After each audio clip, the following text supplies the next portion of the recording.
This video is going to look at the concept of sending data from views to controllers. Now, the concept of sending data from the client, from the browser, to the server backend is a requirement for any web technology, be it ASP.NET, PHP, Node, Ruby, Python, whatever backend technology you've got in place. So we're going to look at something called HTTP verbs in a second. These are common to whichever technology you choose to use, but you'll see their use within the .NET world in these examples. Okay, so we have, I'm using this resource here, and I'm also using the sample site here, and we have in our Visual Studio project, I'm looking in the home controller, and we've got a set of views related to the different examples in home here. So we're going to run through a number of different examples. Okay, so the first technique I'm going to look at before we get into get and post is the idea of what is known as a parameter via the route or route routing, whichever way you prefer to pronounce it. And we've seen this in previous movies because in the startup CS file, C# file in the MVC project, there is this default routing set up for you with the name of default, where you've got a pattern of controller defaulting to home and action defaulting to index. So we've used those a lot, but what we haven't used is this third thing here, the ID, which is allows us to send a parameter in the URL from one page to another. So we've got a view set up to demonstrate this simple technique. So in our views, we've got send parameter here, which is going to, on line 14 there, which we've got a hyperlink, going to send, so that's going to call the home controller, call the send parameter action, and then there's a value of 15 being sent. So how do I pick that up? Well, if I go to the home controller for send a parameter, so I'm looking for the send parameter action inside of here, which is a little bit further down.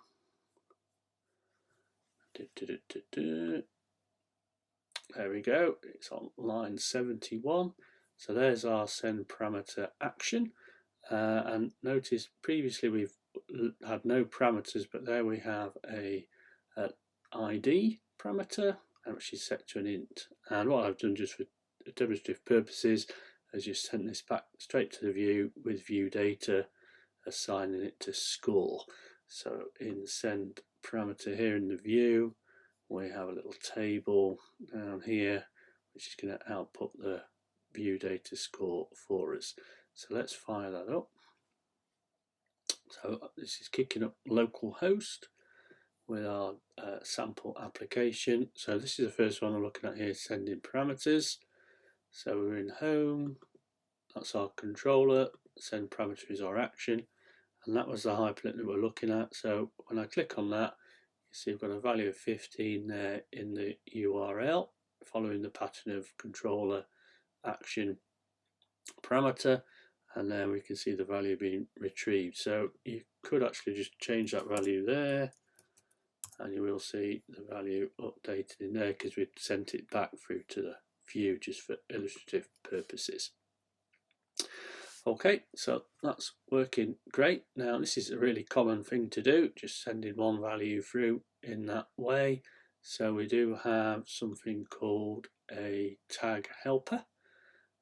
So we could have, in that first example I created to hyperlink up here on line 14 of send parameter in the view.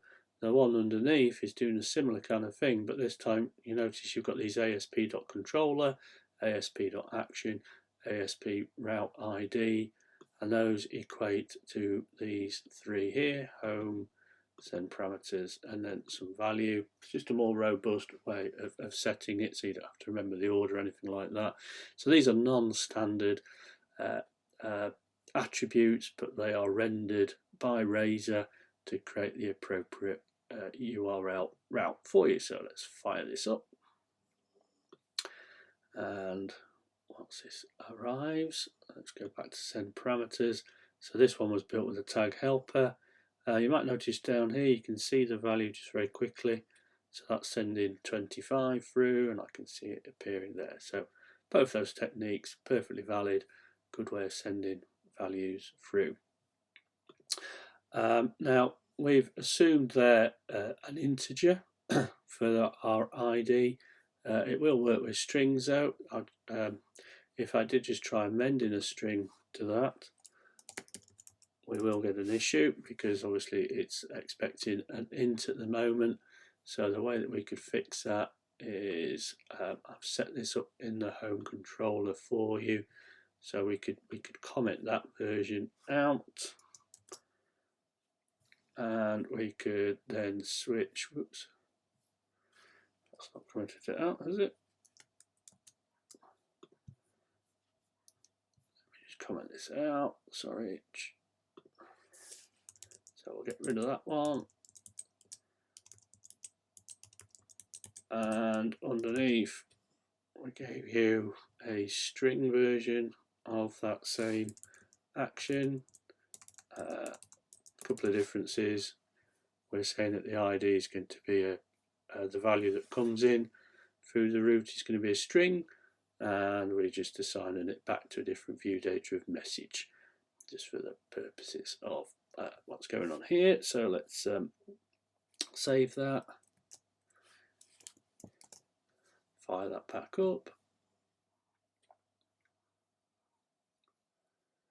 So over it will go. We'll open up localhost for us as ever. There we go.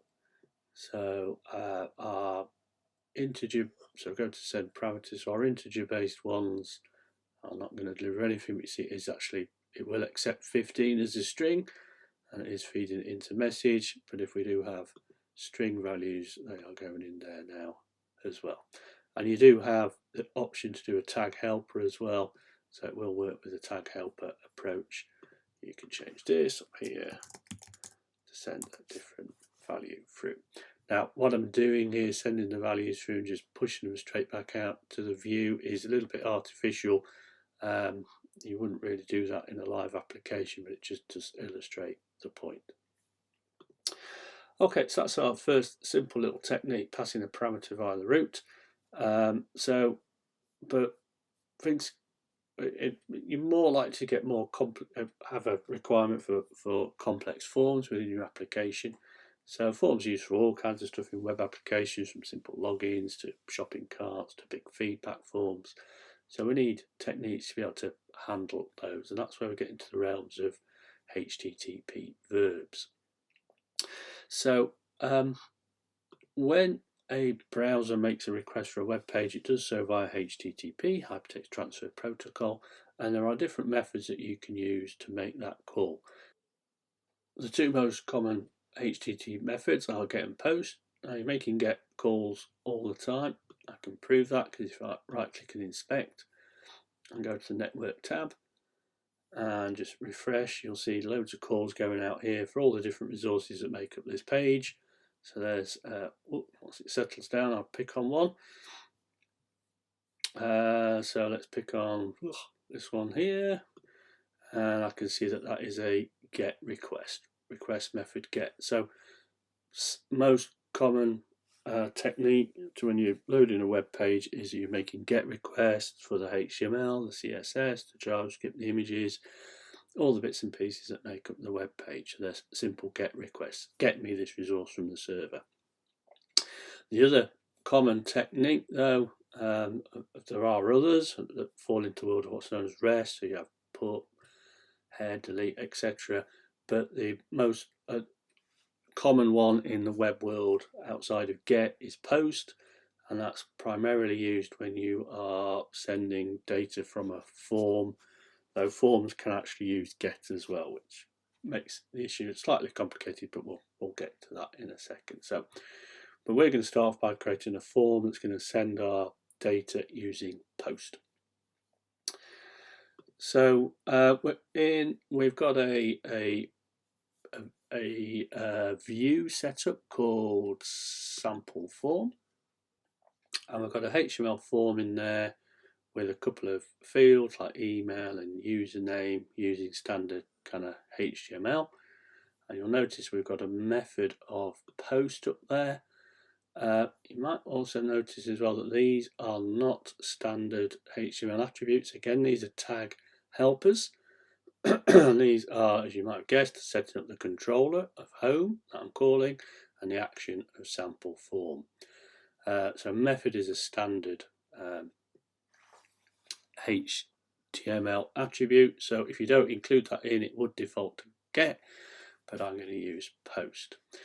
Okay, so we've got this form that we are using HTTP post on, but the actual viewing of the original page, we would want to make a get call for that. So that makes life a little bit more interesting, because it means that in the controller, what I'm going to have to do is a couple of things. Because first of all, I'm going to have to set up a standard action, which is this one here on line 36. So this is actually just calling the view, and that action will get called when sample form is initially called with a HTTP get. But then when I submit the form, it's going to use that method of post. So we've got exactly the same named action here, but notice that it's got this up above, this HTTP post that identifies, this is what's known as a HTTP post attribute, and it identifies that this action is going to get called when a HTTP post method is used to call the same URL. Because in our form, it's going to be calling that address there. The helpers are going to generate that for me. So that's obviously the same address that's called for get, but the method sending this information is going to be post. Okay, so what we'll have in this second HTTP post action is, you see, we've got a list of the different values that are in the form. So we've got our username, email. So these are the name of the name value pairs in the form. And then we can retrieve those. And what I've done just lazily is just put them back into view bag so that we can see them back in the same page. Okay, this is just a little example illustrating that you can redirect if you ticked the redirect box. Okay, now let's fire this up so you can see this in action.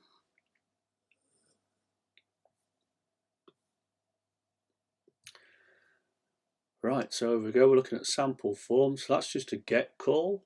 So we've got a get call to that. There's our controller and our action, and it just delivers the form for me. If I right click and inspect,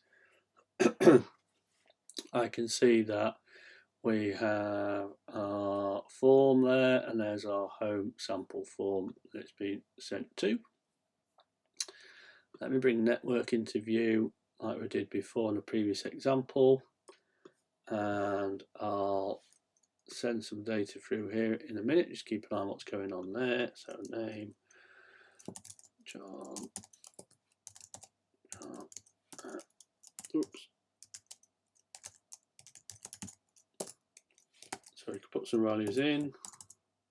I won't click the redirect because that's what illustrating the redirection I don't want to do at the moment. So I'm going to send that, and you can see there's the data that's appearing back as a result of the view bag, sending it back to the view.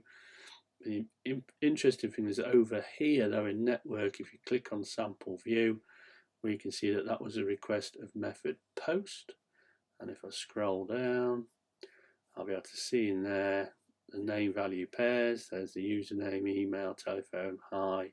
There's the values that were sent from the form to the view, specifically to the HTTP post view.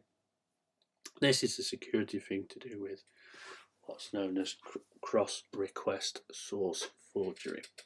Okay, so it's an automatic security feature that MVC gives us. Now let me just go back to click on sample form again. So notice this time that is just a get. So all I did there was just click on the link. So that was a get call. So the form is empty, because I haven't sent the form. That is what would trigger the post. So again, if I just fill that out, let's put a different number in there this time. Goodbye.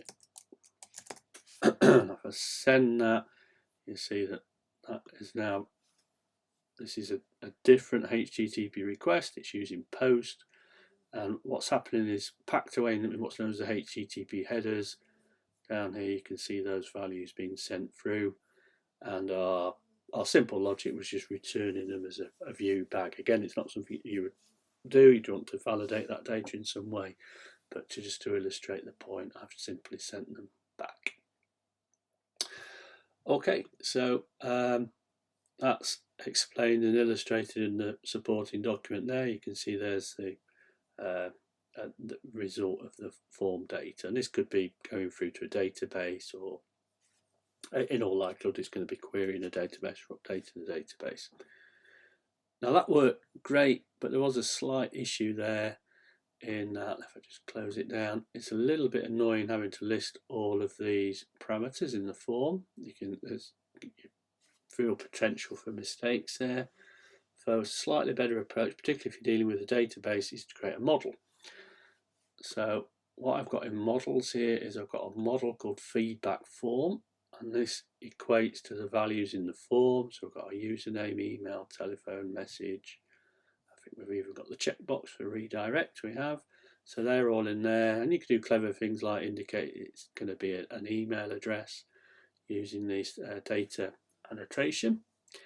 So I'll create a model, and then we've got a different controller set up for this one. So in home controller, we've got sample form model. So we've got the same requirement to have a get call just to originally display the form, and then we've got exactly the same action but with HTTP post attribute set.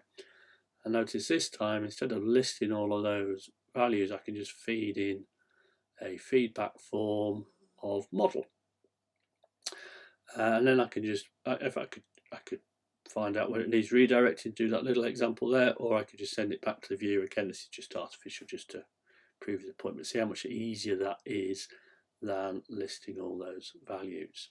So in our view for that, if I go to home, we've got sample form model is the view for this, and what that does is it uses a model.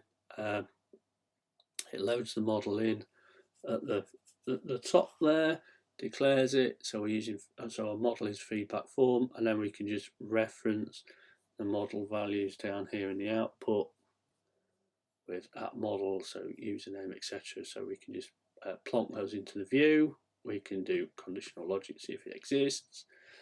And the other neat thing with this is that we can associate the values back with the form, which is dead handy, by using a tag helper.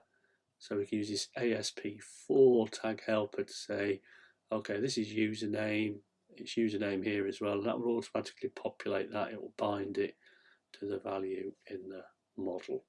So let's see this in action.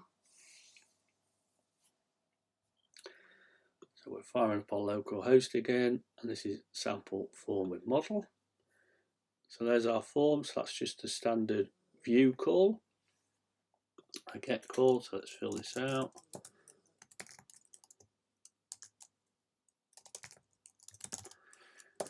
So some fantastic sample data. Right, I will send that. So there's our data. Again, if I right click and inspected that, and I went to network, I have to send it again, but you can see down here there is the data in the HTTP headers. Notice that these got populated. That's the result of the tag helper sorting that out for me. Okay, so that's a really good approach, particularly if this is likely to go towards a database. Just tidies things up if you've got a model that supports the form. Should show you this, it's on both the model and the modelless example. By ticking that, it's just going to fall into conditional logic that just redirects me back to the home page. So I just thought I'd throw that in as a bit of fun. Okay, so that's to approaches with forms. So we can either create a model for it or not. And then the other technique I want to show you here is with query strings. So this kind of relates to sending parameters. It was the technology that was using, though we didn't really get into it. Get being the operative word, because this example here, send as query string, when I click on that, you'll see in the URL we've got a question mark, and we've got a name of price and a value of 30, an ampersand, and we've got a name of size and a value of large. And this is HTTP GET method way of sending a value, so they're not hidden away in the queries in the HTTP headers like they were with a form of post. They're exposed in the URL there. Sending the one value, we could have used that routing, but we want more than one value, we can use a query string. There are other techniques, but if I look inside of here again, I can see when I scroll down, there are the name value pairs I sent, so price of 30, size of large, and I'm retrieving them and displaying them there. So how's that working? Well, what we've got is we've got a hyperlink that is built using this standard HTTP construct. So this isn't unique to .NET at all. We've got a price and a size. So we call this name value pairs. So when I click on that, a name of price and a value of price and a name of size and a value of size are sent through to our action. And you see we can reference them back in, just like we did with the first parameter in the root, and then we could assign them, in this case to view data, just to send them back to the view. And as I just illustrated to you there, these are viewable through, you can see them through the Chrome Inspector, you can also see them in the query string. So obviously you don't use this kind of technique for passwords or anything sensitive because it is exposed. And I say you would never use this technique and just send the values back to the view. That's extremely dodgy, but I've done it just for illustrative purposes here. Okay, now just to take things kind of full circle, we've got a little form here as well, and if I put in a price there at 45 and we'll have extra small, you could use a drop down for that. Obviously when I send that, you see how these are getting picked up as well and sent back, and you see how they are appearing in the URL. So how did that happen? Well, that's because this form hasn't got a method of post, it's got a default method of get, and that forces the browser to just send the values as a query string, which it's done up there. So there are lots of applications that will make use of that technique, sending values in the query string. Just be careful though that obviously the values are exposed, and you can't trust these values because the user can type anything in and it would appear there. So you do need to, as it warns in my document, to sanitize and validate data in this way. Don't be frightened though of query strings, they are used all the time. Famously Google uses them. So if you go to Google, you can put in a question mark and you can say Q equals cats, and you will see that. Oh, bizarrely got Dutch version. So there you go, you see it's put cats in there because that is the query that I want to send through. So there's no security issue there, it's just been conveniently used inside of there.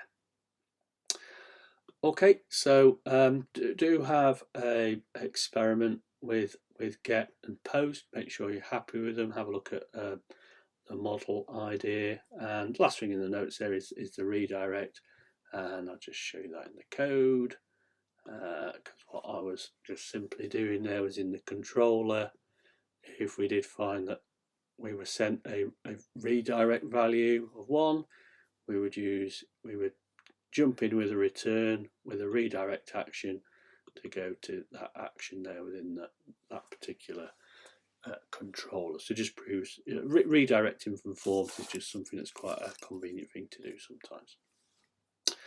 Okay, thank you very much.